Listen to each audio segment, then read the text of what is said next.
प्रजापति सहजम विरिचितम। प्रजापति ब्रह्मा जी ने सबके लिए सुलभ कर दिया। सब लोग स्त्री हो, पुरुष हो, भाई हो, चारों वर्ण दो तीन नियमों को पालन कर सकते और धारण कर सकते। कहाँ यहाँ पर भेदभाव है? क्योंकि चारों वर्ण हर व्यक्ति के अंदर में।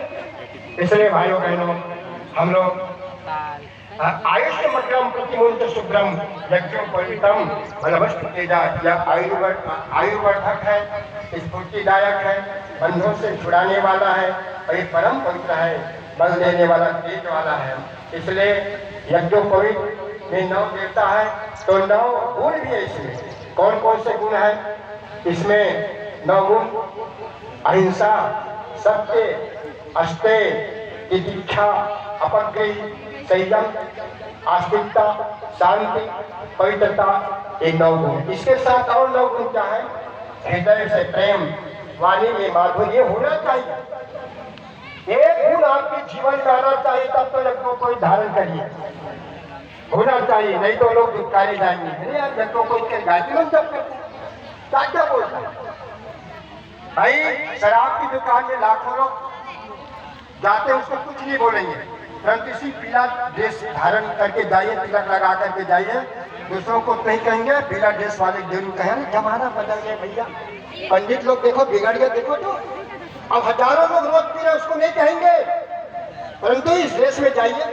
परंतु इस ड्रेस का बहुत बड़ा कीमत है भाइयों में। हम हर जगह जा नहीं सकते, हर जगह गाली गलौज नहीं दे सकते हैं, किसी को अनाप शनाप नहीं बक सकते हैं। हर चीज में समझदारी चाहिए। समझदारी का नाम यज्ञोपवीत जीवन में धारण करना। इसलिए ये 9 गुण क्या है अभी और बता देता हूँ आप लोगों को। पहले हृदय से प्रेम, वाणी में माधुर्य, व्यवहार में सरलता, नारी मात्र मातृत्व की भावना, कर्म में कला और सौंदर्य, अभिव्यक्ति, सबके प्रति उदारता और सेवा का भाव, गुरुजनों का सम्मान एवं उदारता, सदग्रंथों का स्वाध्याय एवं सत्संग, स्वच्छता, व्यवस्था का भाव, ये 9 गुण बताए हैं। ये आदि 9 गुण को आप लोग धारण कर रहे हैं। इतनी महान हमारी संस्कृति है। यज्ञोपवीत पहनने का अर्थ नैतिकता एवं मानवता के पुण्य कर्तव्यों को जीवन में निर्वहन करना, चलना, उस रास्ते पर चलना। इसलिए और आगे कोपीन पहनाया जाता है। पहले हमारे यहाँ इतनी निर्मलता पवित्रता थी। पहले तो सामाजिक बहिष्कार किया जाता था। हमारे यहाँ 16 संस्कार है। जो व्यक्ति 16 संस्कार में एक भी संस्कार यदि नहीं करते भूल से, उसको समाज से दंडित किया जाता था, समाज उसको छोड़ देते थे। हमारे समाज में नहीं रह सकते आप। हमारे समाज में रहना है तो इन नियमों को पालन करिए, सारे संस्कार करवाइए।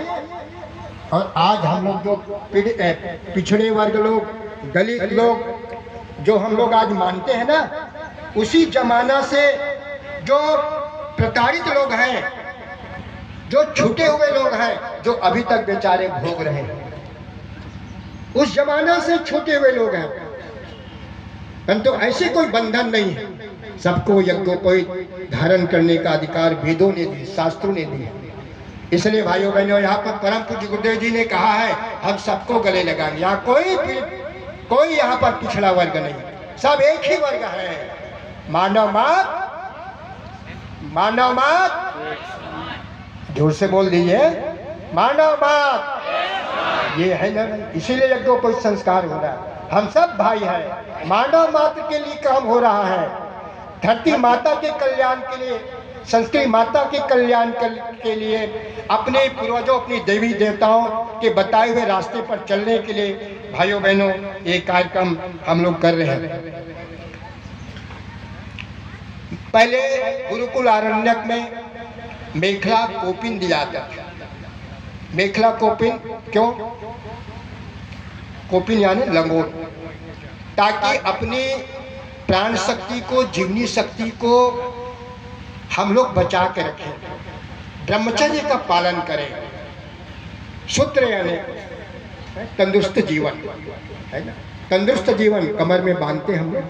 तो ब्रह्मचर्य का पालन करके शक्ति को बचाना, और शक्ति को बचा करके अपने आप को देवी देवता जैसे हिष्ट पुष्ट शरीर बनाना, अपने शक्ति को, जीवनी शक्ति को बर्बाद नहीं करना काम वासना के चक्कर में। पति पत्नी का विवाह मतलब ये नहीं जानवर जैसे हम लोग बन जाए। जानवर तो मर्यादित जीवन जीता है, परंतु मनुष्य क्या कहें उनको भाइयों बहन। पति पत्नी का यानी युग्म है, हम एक दूसरों को सहयोग से हम महानता की ओर बढ़ते हैं, इसलिए विवाह किया जाता है ताकि हम लोग कई समाज में भटके नहीं, मर्यादित जीवन में जिए। इतनी सुंदर व्यवस्था थी हमारे यहाँ, पति पत्नी एक दूसरों का सहयोग करें। अरे हमारे यहाँ तो ये परंपरा थी, विवाह के बाद भी गांव के बुजुर्ग लोग, पंडित लोग जो कद उससे विवाह करते थे, और विवाह होने के बाद भी पति और पत्नी अलग रहते थे, पति और पत्नी अलग रहते थे। जब तक गांव के बुजुर्ग पंडित ना करते, दोनों को साधना करवाते थे ताकि आगे चलकर इनका गृहस्थ जीवन सात्विक बने, साधनात्मक जीवन बने, स्वर्ग जैसा जीवन बने। दोनों को साधना करवाते थे, फिर दोनों की मानसिकता को टटोलते थे, और मानसिकता को टटोलने के बाद में भाई बहन देखे को दोनों का जीवन आदर्शमय जीवन हो गया, दोनों का गृहस्थ देव परिवार बन जैसा हो गया है। तब दोनों को आशीर्वाद देते, बेटा नए गृहस्थी का पालन करो। फिर 3 महीने का जिस दिन आशीर्वाद दिया, 3 महीने के बाद में पंडित जी पुष्पन संस्कार के लिए आ जाते थे बिना बताए। इतनी जबरदस्त परंपरा थी हमारी, कितनी महान हमारी परंपरा भाइयों बहनों। तब देवी देवता जैसे लोग पैदा होते थे धरती पर, महान लोग पैदा होते थे, तपस्वी युक्त जीवन जीते थे। तब लोग तपस्वी युक्त जीवन, व्यक्तित्व का गण संस्कार होता था। कितनी महान हमारी संस्कृति भाइयों बहनों। ब्रह्मदंड दिया जाता है गुरुकुल आरण्य में, आश्रमों में। ब्रह्मदंड का मतलब कहीं पर जा रहे हैं, कुत्ता बिल्ली कहीं पर कुछ होते से दिखा दो, भाग जाएगी। इसके लिए भी कहीं पर जा रहे हो, अकस्मात पानी है तो कहीं था भी लगा लो। साथी, लाठी आने साथी, एक प्रकार आपका सहोदर सहयोगी व्यक्ति। हर चीज में कहीं पर कुछ काटे हो जैसे डंडे सही हटा भी सकते हो, विषम परिसर आपका सहयोगी बने, ऐसे ब्रह्मदंड है। कितनी हमारी महान हमारी संस्कृति है।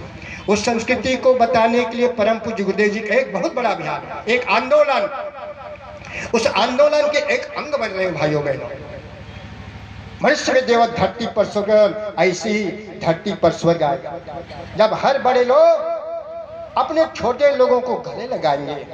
जैसे परमपिता परमात्मा भगवान ने गंगा के किनारे में किवट को गले लगाया, राम राज्य वही शुरुआत की। उसी प्रकार से समाज के हे मेरे बड़े भाइयों, हे मूर्धन्यों, आप सब लोग उसी प्रकार से छोटे गरीब व्यक्ति को गले लगाओगे तो इस धरती पर निश्चित ही स्वर्ग आ जाएगा। ये कौन कह रहा है? ये बोल रहा है महाराज। स्वर्ग लाने की यही तरीका है भाइयों बहनों, या कोई छोटा बड़ा नहीं है। हम लोग मान लेते हमारी मानसिकता है, ये तो गरीब है, ये छोटा है, ऊंच है, नीच है। भगवान के यहाँ तो कोई ऊंच नीच छोटा बड़ा नहीं है। इसलिए मेरे भाइयों बहनों, इस प्रकार से ये उपनयन संस्कार है, उनको उनके दैवी गुण को हम लोग धारण करते हैं। इसके लिए करना क्या है? हर भाई बहनों को क्या करना है, नियम देखिए। पहला, सभी लोग छोटे बच्चों से लेकर के बड़े बुजुर्गों तक ध्यान दीजिए। करना क्या है? जो व्यक्ति सूर्योदय के पहले जागता है उसका भाग्य जागता है, और जो व्यक्ति सूर्योदय के बाद सोता है उसका भाग्य सो जाता है। इसलिए अपने आप को भाग्योदय करना है तो सभी लोग सूर्योदय के पहले जागरण करें। पहला नियम। बच्चों, पढ़ने वाले ध्यान दो आप लोग ज्यादा, ठीक है? बहनें भी ध्यान दीजिए, अपने बच्चों को सूर्योदय के पहले जगा दो, आध्यात्मिक ऊर्जा यदि प्राप्त करना।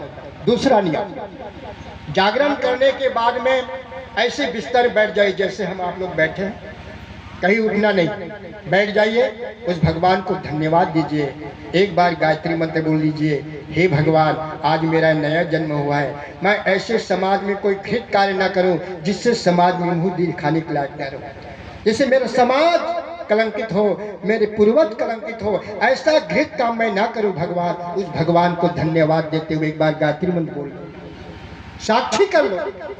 फिर इसके बाद में दूसरा नियम, तीसरा नियम, धरती माता को प्रणाम करिए। प्रातः काल उठ के रघुनाथा, गुरु पिता मात नवा वही माता। भगवान भी जिस धरती माता को प्रणाम करते थे वो धरती माता पूजनीय है। इसलिए हे मेरे भाइयों बहनों, आप सब लोग ब्रह्म मुहूर्त के बेला में उठने के बाद में धरती माता को प्रणाम करना चाहिए। कितने लोग हैं प्रणाम करते? हाथ उठाओ ईमानदारी से। बहुत अच्छे लोग हैं, बहुत अच्छे, बहुत बढ़िया। उसके बाद में चौथा नियम है कि भाइयों बहनों अपने घर के बड़े बुजुर्गों का प्रणाम करना, माता पिता को प्रणाम करना, टाटा बाटा नहीं करना। आज टाटा बाटा की संस्कृति में हम लोग जा रहे हैं, हाय मम्मी हाय टाटा हाय बाटा करते हैं। ये हमारी संस्कृति नहीं है। प्रातः काल उठ के रघुनाथा गुरुपित, ये गांव गांव पहुंच गए टाटा बाटा चाहता। इसी से सम्मान मिलेगा? जानवर भी नहीं आएगा, आदमी तो आदमी। इसलिए बच्चे लोग बात नहीं मानते, टाटा बाटा कर रहे हो, है ना? ये टाटा बाटा चाटा नहीं करना। क्या करना बच्चों? प्रणाम करना, दोनों हाथ जोड़कर। माता पिता पावर हाउस है, दूर से ऐसे करोगे, दूर से भोजन कर लो, आ जाएगा पेट में। हाँ टाटा बाटा कर लेना, चलो भोजन बन जाएगा, खा लोगे। अरे बढ़िया, जाओगे ग्रहण कर तो गपा गप खाते हो, है? तभी तो पेट में आएगा, तभी तो एनर्जी आएगी, तभी तो लड़ाई भिड़ाई करोगे। करते नहीं हो, वहां भी टाटा बाटा कर लिया करो। नहीं भाइयों बहनों, क्या करेंगे? टाटा बाटा चाटा नहीं करेंगे, दोनों हाथ जोड़ करके प्रणाम करेंगे। माता पिता पावर हाउस है। भगवान राम भी ब्रह्म मुहूर्त के बेला उठ करके माता पिता गुरुजनों को, धरती माता को प्रणाम करते। ये लोग शिक्षण दिए, क्या हम लोग धारण नहीं करेंगे? क्या हम लोग ध्यान नहीं करेंगे? करोगे कि नहीं करोगे? बोलो, कितने लोग करेंगे? हाथ उठाओ। आधे लोग हैं, आधे लोग देख देख के उठा रहे हैं। चलो ठीक है, कर तो रहे हो। हाँ, ये संकल्प करना, माता पिता दादा दादी का प्रणाम करना, ठीक है? सास ससुर का प्रणाम करना, पति को प्रणाम करना, और पति देवता भी पत्नी को प्रणाम करे। पत्नी को प्रणाम करे तभी समय राम सीता है, राम सीता बना करना होगा। अरे अभिवादन तो करो, प्रणाम नमस्कार तो कर लो, तब घर में स्वर्ग आ गया भाइयों बहनों। अन्यथा नहीं, लाख बजाओ घंटी, भगवान मिल जाएगा, क्या गारंटी? बजाते रहो घंटी, माथा पटकते रहो, कुछ नहीं मिलने वाला। इसलिए जब तक इन नियमों को जीवन में धारण नहीं करोगे तब तक कुछ नहीं मिलेगा, है ना? तो इस प्रकार से यज्ञोपवीत। अच्छा, पांचवा सूत्र क्या है? और उसके बाद में क्या करना है? माता पिता का जल्दी से 1-2 गिलास पानी पी लो और जल्दी से स्नान ध्यान करो। स्नान ध्यान करने के बाद में हर घर में आप जो भी देवी देवता को मानते हो, भगवान राम को मानिए, कृष्ण को मानिए, 33 कोटि देवी देवता है, गायत्री माता को मानिए, जिस भी देवी देवता को मानते हो उन देवी देवताओं के पास में बैठ करके दीपक जलाइए, 2 अगरबत्ती जलाइए, ध्यान करिए, हे माता हे भगवान, कि बस धूम कुटुंबमय विश्व परिवार बन जाए, लड़ाई भिड़ाई झगड़ा समाप्त हो जाए। भगवान हम अपने आप में कंट्रोल हो जाए। हम ही आप बेकंट्रोल में, कंट्रोल में हो तो बेकंट्रोल है? बोलिए बोलिए, हो कंट्रोल में? कंट्रोल में है? कितने लोग कंट्रोल में? हाथ उठाओ। हो कंट्रोल में?